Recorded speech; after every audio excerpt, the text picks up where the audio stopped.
everybody. Welcome once again to the Stevie B Show. As always, I'm Stevie B. Well, I am so fortunate to have these two guests with me, and I have with me from the Chevalier Theater Organ Society, Mr. Ken Krause. Ken, nice to meet you. Steve. And perhaps one of the most world-renowned organists ever to grace us, Mr. Peter Krasinski. Peter, Nice to be here. Nice to meet you, and that's so great to see you. Good to be here. I wanted to do a show about this, Ken.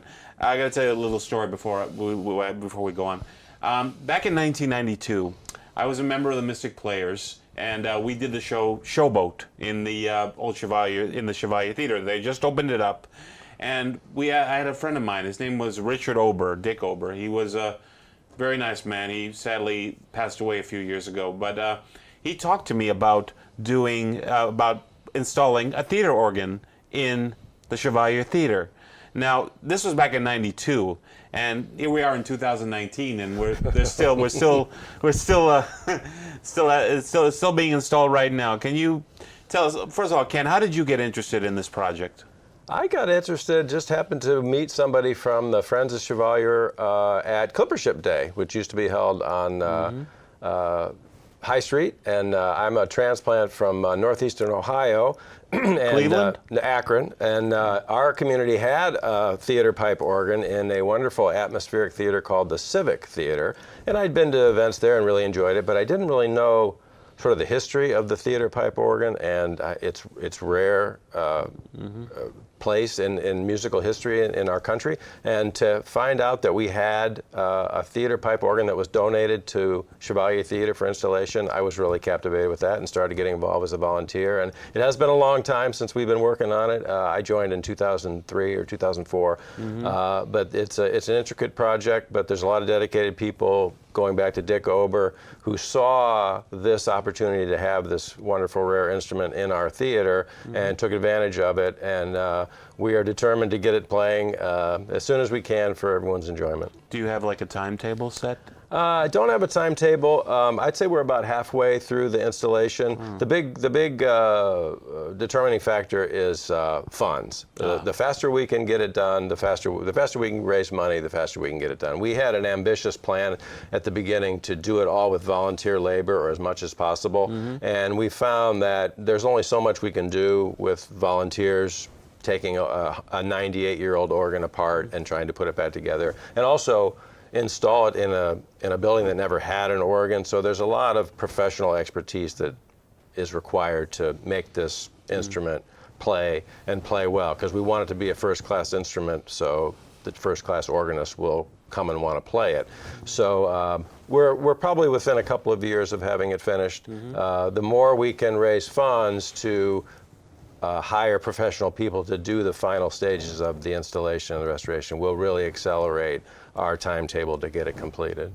Now, Ken, where did this organ in particular come from? What city? Where was it from originally? This organ originally was installed in a movie palace in Dayton, Ohio, in the 1920s, when theater pipe organs were kind of all the rage.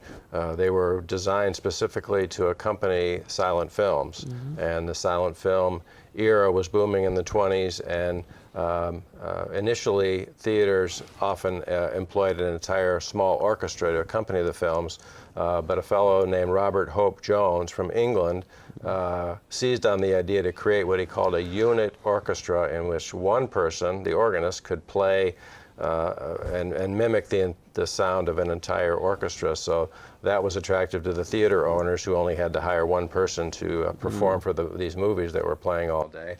And they were extremely popular, as the silent films were, but then the silent film era ended with the talking pictures coming around 1929, and many of these organs were lost or fell out of use or just destroyed. So we're very fortunate that this one survived. When the theater was being torn down in Dayton, someone asked about it, and they said, well, if you can get it out of here, you can have it. And it's changed hands a few times, but in the late 90s it was donated, or early 90s it was donated to the City of Medford Chevalier Theater, and we're glad that people like Dick Ober saw its value and championed the idea that we could install this in Chevalier Theater. So we're very excited about the prospect of having it playing soon. Now, by your estimation, like how many organ theater organs are left in the United States. Are there still other theater companies that still use the Yes, theater organ? there are a few hundred, but there's only, I believe, 5 in public venues in Massachusetts. So they are rare. They're small organ societies like ours that have an appreciation and a love for this art form that are around and are keeping these alive. But they're few and far between. Wow. Okay. Now we have some parts here of this organ, the parts of the organ. If you want to explain some of the things here. Now this is one of the pipes. Now how many pipes does a regular typical theater organ have? Our theater organ, it depends. They vary. Ours has just about 1,000, and they range from 1,000. My goodness. About as small as the pencil-sized one in your hand to maybe 12 feet tall, and they all perform by having air released into them when the organist presses a key or presses a pedal. It sends air through the pipes, and that's what makes them sound.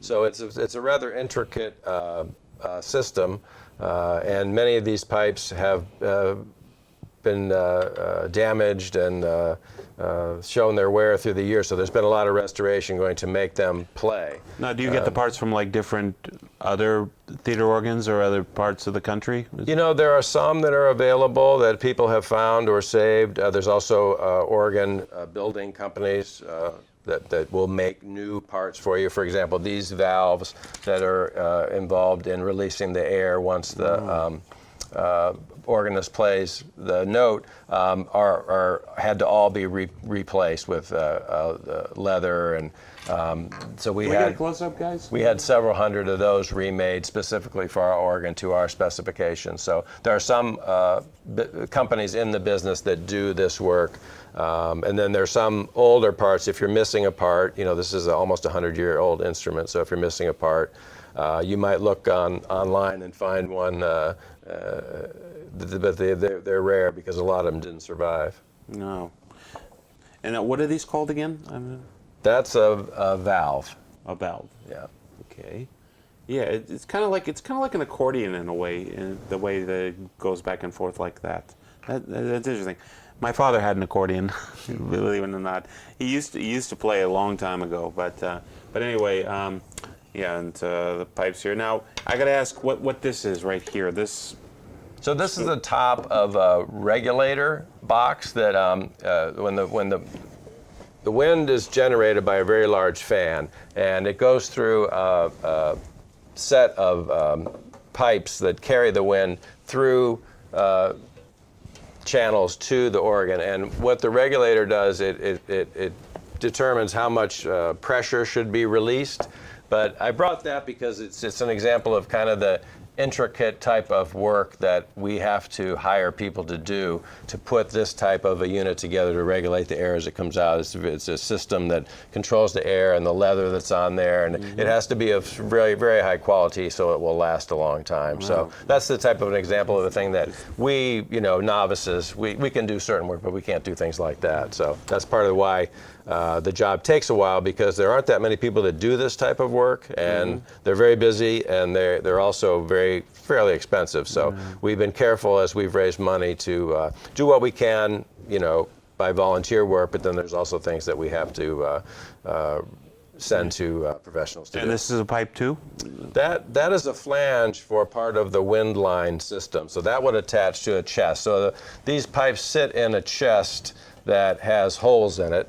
And this would carry the wind, the air pressure from the fan, and this attaches snugly. This is leather, felt, put right up against the chest. So it's a very tight fit. So the air goes through there, goes into the chest, and when the organist plays, it releases the air through the pipe and makes it play. Okay. Now we got now It what's works. and this huge. I'm guessing we've got to be careful. Peter could probably explain this one a little Peter, better than me. can you Sure. explain this? What this is? Well, Why don't you? some pipes are made out of both metal and wood, and this is an example of what might be called a borden. And it's sort of the base of the organ, and it has a stopper in it. And if you take the stopper out, it'll sound about this pitch. Takes a lot of wind, so that's about all I've got. But when you put the stopper in, it actually plays as though it's almost twice as long. Makes a much lower sound. So you can fit fairly low notes in a small area by capping them off at the top. So there's wooden pipes like that. The metal pipes that we have here are mostly strings. They have a sort of a narrowish sort of sound. This is a very unusual pipe. It's supposed to be a non-reed oboe. And if you give me the little pipe, you'll see that it sounds very, very thin, because it is. Ah. Sort of flute-like. And the part that plays is only this high. And in this organ, there are parts that play that are really only almost a half an inch long. Oh. So it's very, very high. And they just line up according to height. And then the organist plays what they play, and the chest decides what pipes are playing. Oh. Man, that's amazing. Now, Peter, I wanted to ask you to talk about you. Like I said, I've seen you in concert. You are unbelievable. You're amazing, just to let you know. The first time I met you was at Chevalier Theater. It was called Balloons, Boats, and Bunglers. Yes. And I remember you mostly because of you have a beard now, but you had a really funny bushy beard, much more. And you had those colorful socks. I mean, that I saw because they showed the camera on your feet, and they did. And now I have to. This is what impressed me. What was shown was a Buster Keaton thing. I was on a boat, I believe it was. It was the boat. And Laurel and Hardy. Laurel and Hardy. And the Red Balloon. The Red Balloon. Now the Red Balloon, I know because I was shown that film when I was in elementary school. And it didn't. I don't remember if it had music or nothing, but I remember that. Now this is what amazes me about you. All the music that you play for these films, it comes off the top of your head. Mm-hmm. Is that like forgive me for asking, is that like a gift you have, or is that how do you do that? When I was a kid, I used to always make up stuff and listen to music, and I didn't exactly like reading music. I would actually quit piano when I was about 9 out of frustration because I just didn't like reading. But then I took up the violin, which is a very good thing because it was only one note at a time. Mm-hmm. And I could handle one note at a time, although I was like this. But then I learned how to play the violin. And all the time through that process of learning how to read music, eventually, I was still able to hold on to this, one might say a gift, but I actually now teach improvisation. I actually teach people how to use the art of creating in the moment, not only just for musical reasons, for other reasons too, in terms of business and all sorts of other places. But I had the pleasure of being in Helsinki this summer, teaching how to accompany silent films to both high school and college-age kids. We're going to show a clip of that, in fact, right now. We're going to take a look. Take a look at this really quick clip of Peter Krasinski in Helsinki, Finland. Yes. Let's take a look. As a musician, and especially as an organist, it's important to learn how to play different instruments because we'll be traveling and everything's different. Every instrument is unique. And here you have to learn to adapt very quickly to both instruments and teachers. Music is one of the languages in the world, and it's maybe the best language to communicate with all people around the world. At the Summer Academy, I just tried to give new inspiration for the students in different matters, to try to move they out from all days, to just show some new technical skills, or just move on that they always express something through the language of music. Studies with foreign organists give something new for the organist because the culture to play is different in France, in Germany, in Finland, in Hungary. So there is always some kind of new points. What kind of musician are you going to become? Are you going to become a conductor or a member of an orchestra or an organist that continues to play in this way and relates to other people? It's about other people and how does music relate to them.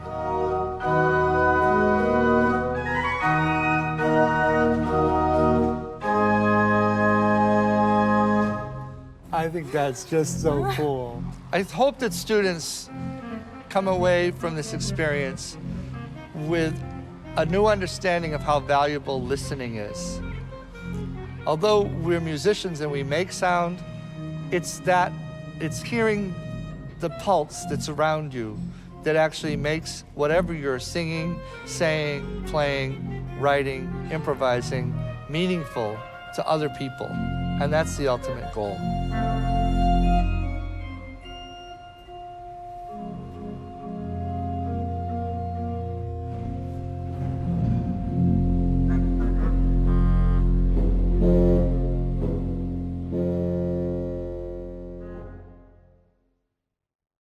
Wow, that's amazing. A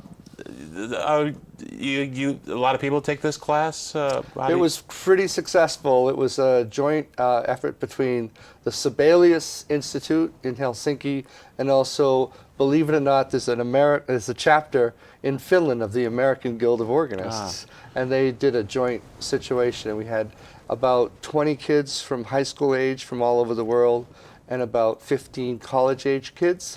And it wasn't just me. There was also an organist teaching repertoire and a number of let's see, he was from Budapest, and we had a number of other teachers from Finland as well, teaching all sorts of different things the whole week. It was very fun. Now, do people, like kids, like teenagers and 20-year-olds, how do you get them to get interested in the instrument? Because when I was a kid, I mean, like, whenever I went to church, usually there was some old lady playing the organ or anything.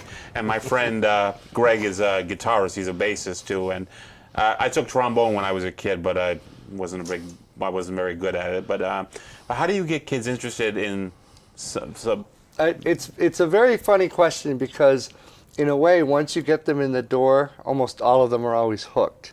If you say pipe organ, or if you say, unfortunately, church, or getting them into the building, or even silent film, it's like, why would I want to watch that? It's in black and white, and it's old, and old is another problem. The way I like to go about it is, instead of focusing on those things, I like to say live music. I like to say performance instead of concert. I like to say event instead of recital. I like to try to make it something that someone might actually consider coming to. And I find always afterwards, people who've seen, you mentioned the video of seeing me play with both the feet and the hands. Yeah. People just don't, they're amazed when they see what an organist does. And, all of us do it. All of the organists use their feet and their hands if they're any good at all, and it's part of what they do. But most people don't see it because there's this big box around them, or they're in a balcony somewhere or in a pit.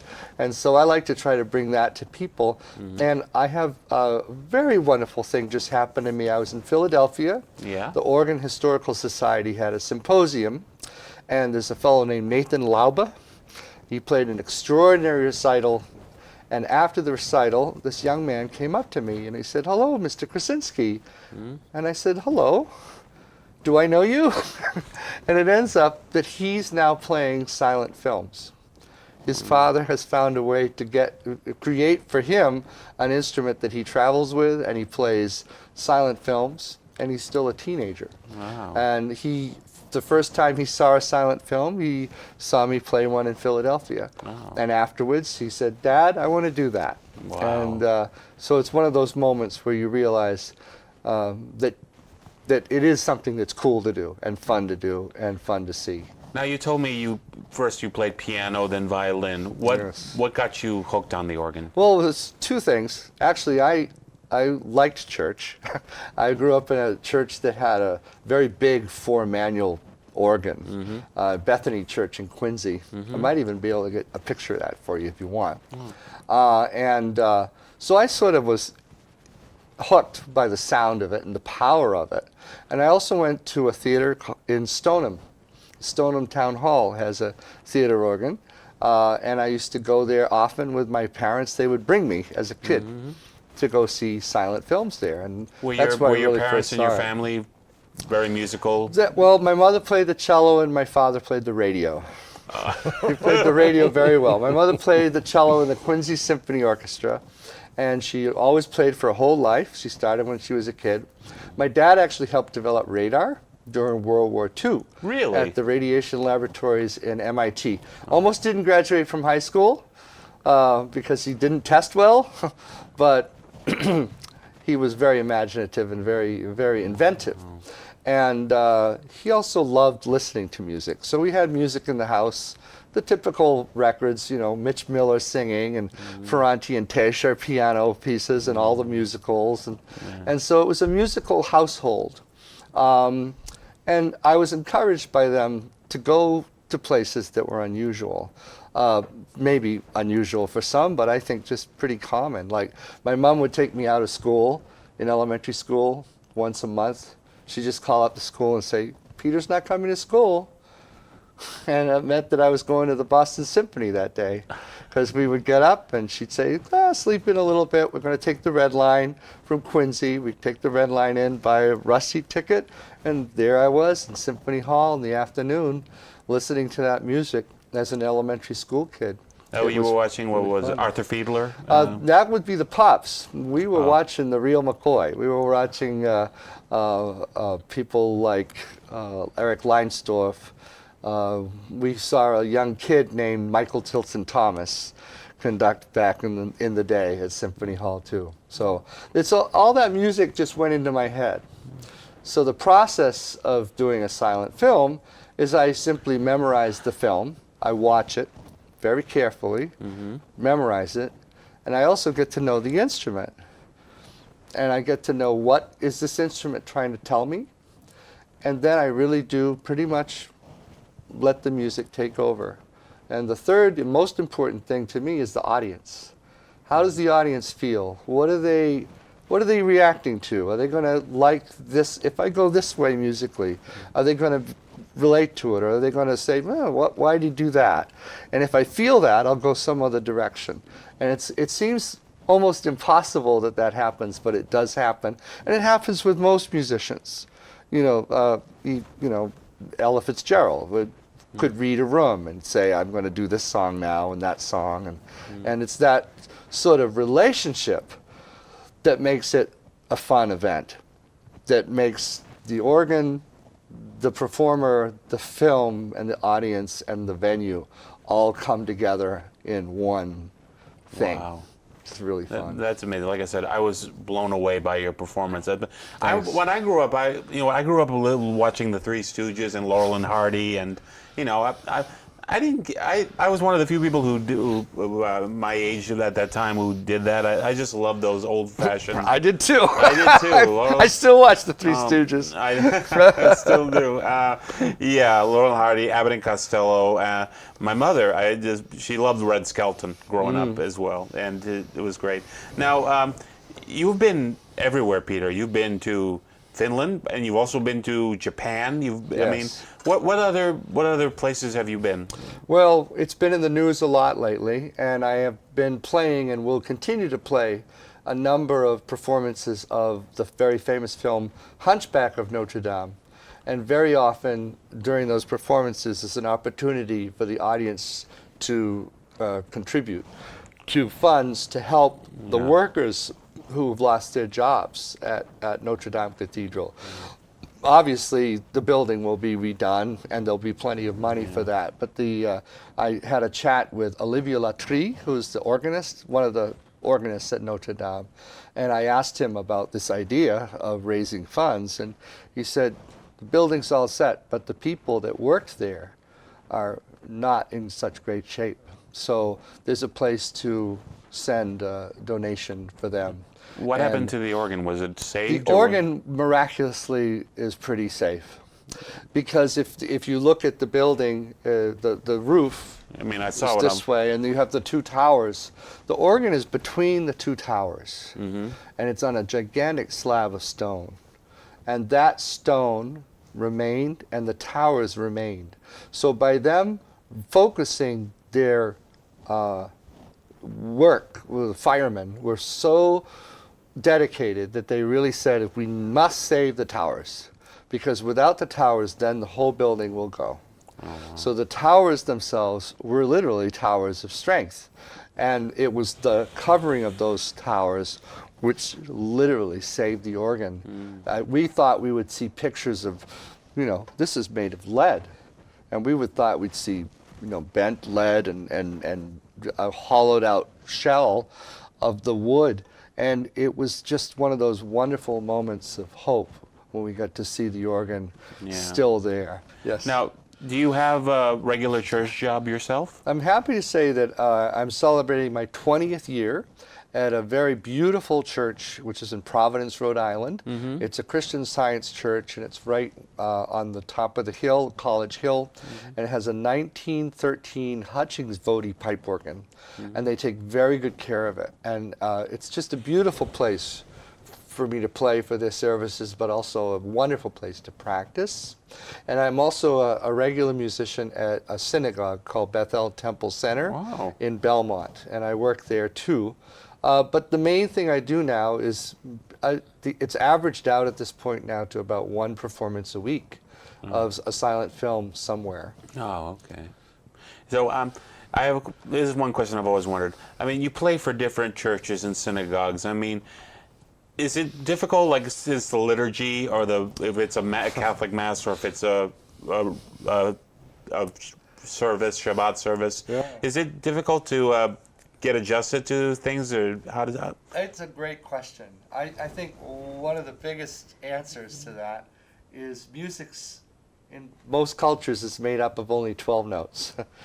12 C, notes. C sharp, D, D sharp, E, F, F sharp, G, G sharp, A sharp, B.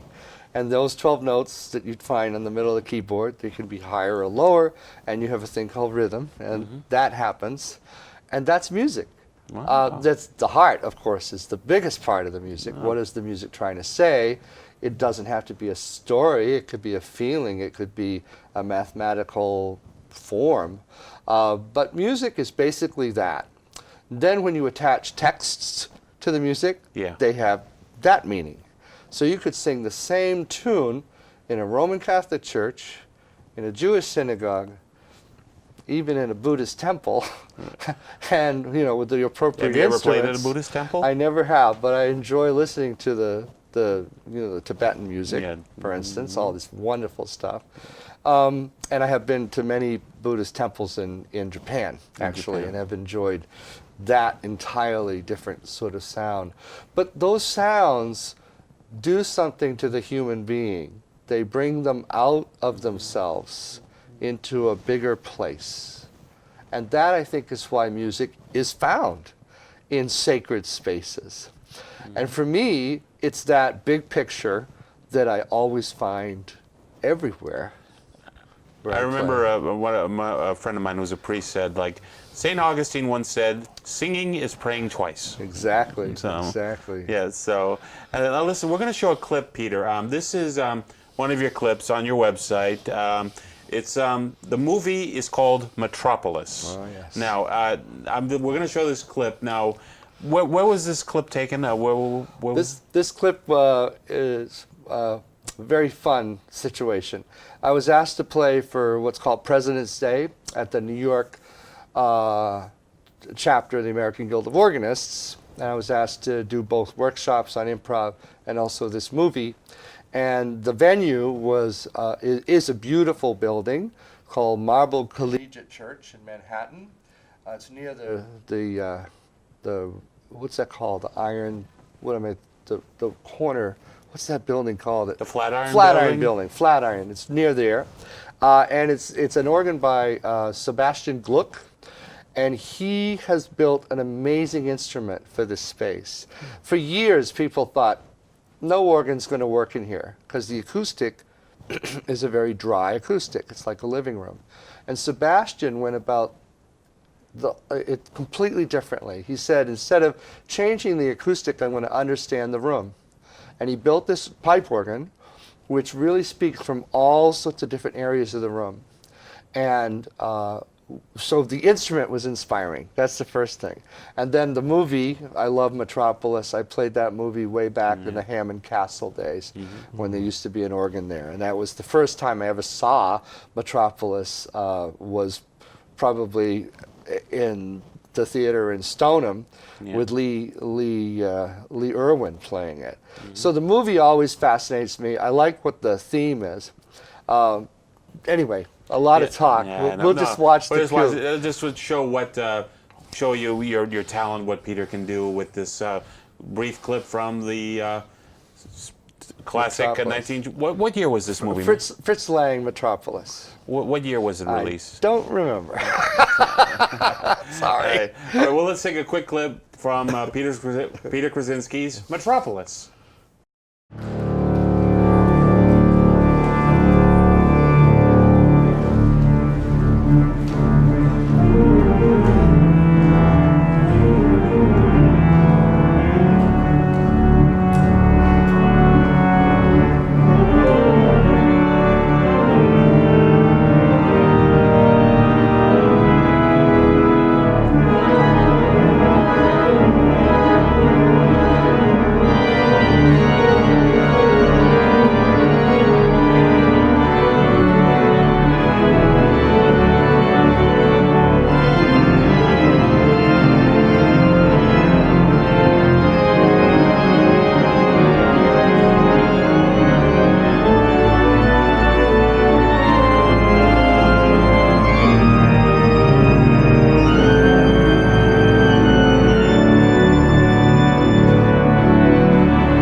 Well, Peter, I just like to say that is amazes me how, like I said, that's the thing that amazes me about you is how you say you can get all these notes out of the top of your head regardless of what the scene is. I mean, you truly have a gift. And Thank you. And now, can you tell us about any upcoming events that you're going to have? Well, you can find all the events at a website, and the website is myLastName.org. And I like Okay. to say, org means organ, right? Yeah. So it's Krasinski.org, and that's KRASINSKI.org. Okay. And that has all the upcoming events. Are you are you going to be touring out of the country anytime soon? I don't have anything planned quite yet. We have quite a full fall coming up. We're going to be in Philadelphia, Nashville, Oklahoma, Atlanta, and Fort Wayne. Wow. In just this month coming up. Wow. So it's very exciting. And I would like to kind of hang around here for a while in the U.S. because there's so many venues that are lining up to do some more performances. I feel kind of bad. Ken, we've been ignoring you all this time. Yeah, here you are. That's okay. Well, He is the star attraction. Well, I know, but you're both the star attraction. But I think that's very cool you said that because it's not true. The organ and the audience and the film are the main thing for me. I'm the narrator. I like to think of it that way. I'm just narrating the film. And the other thing that's neat is there are other people that do what I do too. And when they accompany a film, the narration's different. Wow. And what a fun thing that is when you can see the same movie and someone else accompanies it and you say, oh, I never thought of it that way. Yeah. Because, and that's strange enough what happens to me every time I play a movie twice in a day or 3 times in a day. When you play a movie twice, you never play it the same way. Even then, it comes out differently because I'm thinking, oh, I never remember her doing that before. And then my hands do something, and it's just a sort of this back and forth. Wow. So the narration is part of a bigger picture. So there's no real star except maybe, I don't know, Rudolph Valentino. He's a star. Ken, if people want to know more about the Chevalier Theatre Organ Society, where can they reach you? Where can they We tell? have a website, chevaliertheaterorgan.org, and we also have a Facebook page. If you just search on Chevalier Theatre Organ Society, that's a little more current than the Facebook, than the website.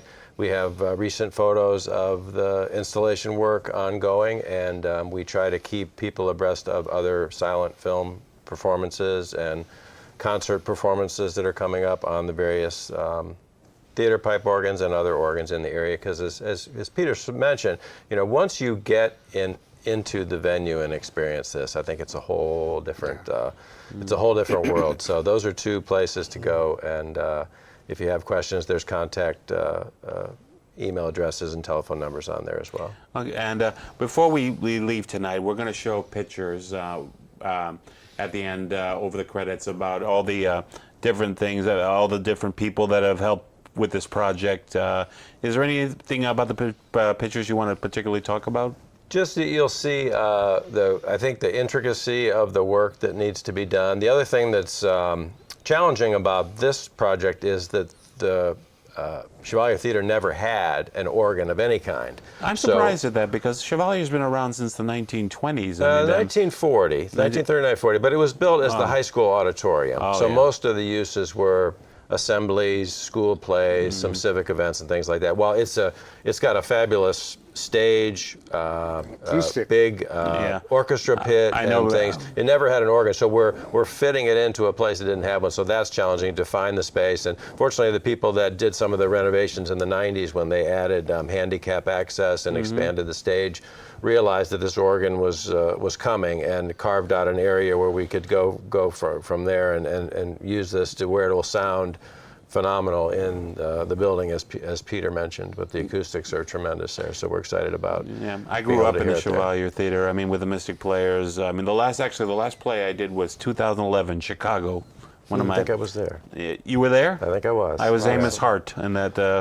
But it's really an opportunity. We can integrate the theater pipe organ into productions like that. For example, some venues like the Hanover Theater in Worcester completely rewrote its Christmas Carol production with the theater pipe organ as integral to the production, and all the music is played on the theater pipe organ. There's many opportunities we could use it at Chevalier Theater. Last week's mayoral debate was a good example. We could have had the organ playing, before and afterward.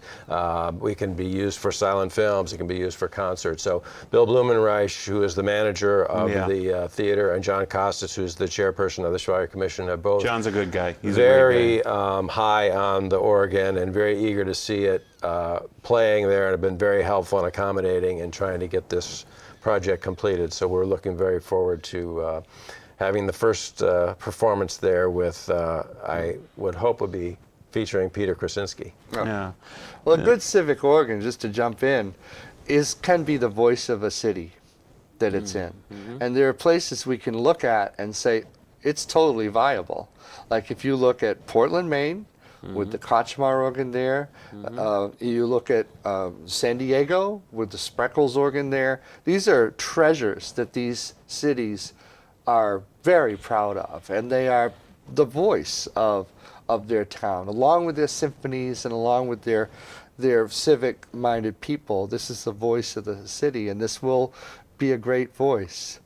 I'm wondering if we could talk about one last thing, Sure. and that's our connection Oh. between the Chevalier, and I just want you to talk a little bit, if you could, about why we chose the movie we chose the first time. So our original movie was Wings in 2011, and we were looking to do a fundraising event for the theater and the Organ Society project. And at one of our board meetings, we just started brainstorming, and first of all, Dick Pelland, who's our chief technician, said, well, you've got to go try to get Peter Krasinski, who I'd never heard of at that point, so because he's, you know, one of the best at silent film accompanying there is. And then the other tie-in, I'm not sure if it was your suggestion, maybe it was, but the movie we showed was Wings, which is an epic World War I classic film of all kinds of battles and love story and the whole saga of World War I. Here's a bit of trivia for you. It actually was the first picture to win Best Picture at the Oscars. That is one of its distinctions as well. But the tie-in, particularly with Chevalier Theater, was, as many of you know, many people don't know, Chevalier Theater is named for Godfrey Chevalier, who was a lieutenant commander in World War I and a pioneering aviator himself. He was the first American pilot to land a plane on a moving ship. Oh. And that's sort of his claim to fame. He was also very, very highly regarded as an instructor. Taught many other pilots like Admiral Byrd how to fly. His specialty was being able to land a plane, and he taught many others to master that skill. Unfortunately, he died tragically in a plane crash not long after he made that historic landing. So this is one of our legacies to this great Medford High School graduate, and we were glad to have that opportunity to play Wings, the movie Wings, at that event. Do you know that what I mentioned before when I said it's not just the organist, it's the film, it's the venue? When I go to a venue, and we had the good luck of not knowing what we were going to do yet, and you showed me the venue, and of course my jaw dropped, and I just loved the building, the way it's designed, and I'm walking around, and I have a habit of going up to those big bronze plaques, and sometimes you can hardly read them. And I just turned around, I think, to you, and I said, I think I know what movie we're going to play, because there was these wings emblazoned in bronze in this room, and this name, which I'm glad I didn't have to pronounce today, but I'm glad you did so well, and you did so well. And it just was like, this is it. We have to do this film. And Dick Pelland, I'm glad we mentioned, because although he's provided not a theater organ with pipes, he provided sort of the teaser. He provided a wonderful electronic organ that we were able to sort of mimic what it will be like, a little bit like what it will be like when we finally get an actual pipe organ in there. Wow. And so it was great to be able to have him involved as well. So I just wanted to make sure that connection and that very wonderful moment, and I still remember it to this day, just looking at that bronze plaque and going, I know what I want to do. It's very encouraging to me, too, to see the young people interested in this craft, as Peter was talking about his teaching courses recently. we're seeing a lot more younger audiences attracted to silent films, even in maybe unusual venues such as Aeronaut Brewing Company in Somerville is performing silent films. There's an international youth silent film competition that draws students high school age and college age to make silent films, and we have a tremendous program here at this new TV studio. I would encourage the Medford High students who are interested in maybe pursuing something like that. It's very fun to go and shoot your film and then put the music to it, and it's an interesting craft that I think people are discovering that they really appreciate what goes into it, the humor, the subtleties of creating this, and it's a great experience when you experience watching this film, as Peter was saying, with an audience, with other people, and not on your phone or at home. Community. You're doing yourself. It's a social experience that you become part of the event. So That's right. I'm encouraged while we have an instrument that maybe some people might yawn at when they first hear about it, but once they get to experience it, they become fans. So. With people like Peter, who's a great ambassador for the organ and the instrument and the craft, that bodes well for our future. So we're looking forward to having this playing as soon as possible at Chevalier. I can't wait. Ken, Thank you. I want to thank you so much. Thank you, It's been a Steve. pleasure. Thanks for Peter, covering the thank arts. you so much Such for a coming. pleasure. It's a pleasure. Thanks, Ken. And, Thank you, Peter. If Good you job. want to know more about the Chevalier Theatre Organ Society, what's the website again? ChevalierTheatreOrgan.org. Chevalier Theatre Organ. We're going to have it in the credits. And Peter, they can get you at krasinski.org. Correct. That'll be in the credits too. We can find out where Peter is going to be playing upcoming features. I'm going to leave you with pictures from the installation that's going on at Chevalier Theatre with the theatre organ. And until next time, I'm Stevie B, and thank you for joining us. See you next time. Bye-bye.